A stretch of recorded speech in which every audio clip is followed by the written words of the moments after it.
பேசப்படுறது சவால்கள்னா ரெண்டு பெரிய சவால்களை இதுக்கு சந்திச்சிருக்கு. ஒண்ணு அவசர காலம். இந்தியாவினுடைய வரலாற்றில் 75 ஆண்டு கால வரலாற்றில் அவசரம். அதுக்குள்ள நாம் போக போறது இல்லை. இப்போது இருக்கக்கூடிய 2014 அப்புறம் இருக்கக்கூடிய அன்டிக்ளேர்டு எமர்ஜென்சி, இதுல இருக்கக்கூடிய பொலிட்டிக்கல் இந்த அரசு இருக்குல்ல, இந்த அரசனுடைய அனைத்து விதமான அதிகாரங்களையும் எப்படி மைனாரிட்டிஸ், குறிப்பாக இஸ்லாமியர்களை ஒடுக்குவதற்காக இந்த அரசு இன்னைக்கு பண்ணிட்டு இருக்கு. இந்த கான்ஸ்டியூஷனுக்குள்ளே பண்ணுது. கான்ஸ்டியூஷன் திருத்தாமலே எப்படி பண்ணிட்டு இருக்காங்க. அதுதான் அவங்களுடைய வெற்றியாக நான் பார்க்கிறேன். இந்து ராஷ்டிரத்தினுடைய அல்லது RSS அந்த இந்துத்துவ சக்திகளினுடைய அவர்கள் இதை இன்னைக்கு அவங்களுடைய அஜெண்டாவை கம்ப்ளீட்டா ஒண்ணுக்கு ஒண்ணு அடிக்க எல்லாத்தையும் அவங்க கிட்டத்தட்ட நிறைவேற்றி கொண்டு வருகிறார்கள்.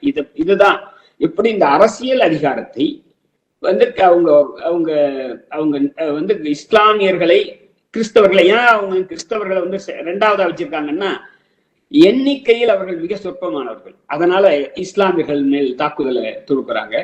இதை எப்படி நான் அதை ஹிட்லர் எப்படி யூத மதத்தை சார்ந்தவர்களை 60 லட்சம் பேரை 2ஆம் உலக யுத்தத்தில் கொன்று குவித்த அந்த செயலுடன் கிட்டத்தட்ட ஒப்பிட்டு சொல்லலாம் என்பது, அதனால்தான் பாசிசம் என்று இதை நாம் குறிப்பிடுகிறோம்.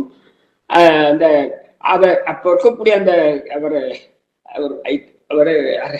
ஒரு புத்தகம், அவர் கோவல்கர் நினைக்கிறேன், எல்லாரும் அவங்களுடைய தலைமை பீடத்துல இருந்த 2வது சீதாராம் யெச்சூரி கூட அவருடைய புத்தகத்தை அதை பத்தி அதை எழுதி ஃப்ரண்ட் லைன்ல வந்தது.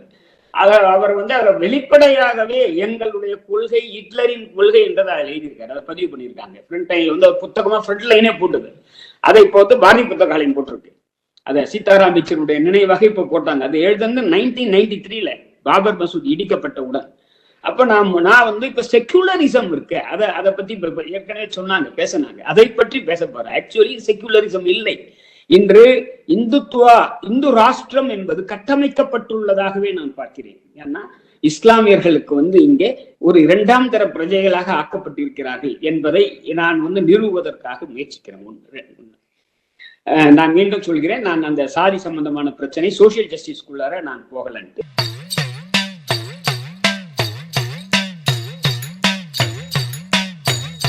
பிறப்பு ஒக்கும் எல்லா உயிர்க்கும்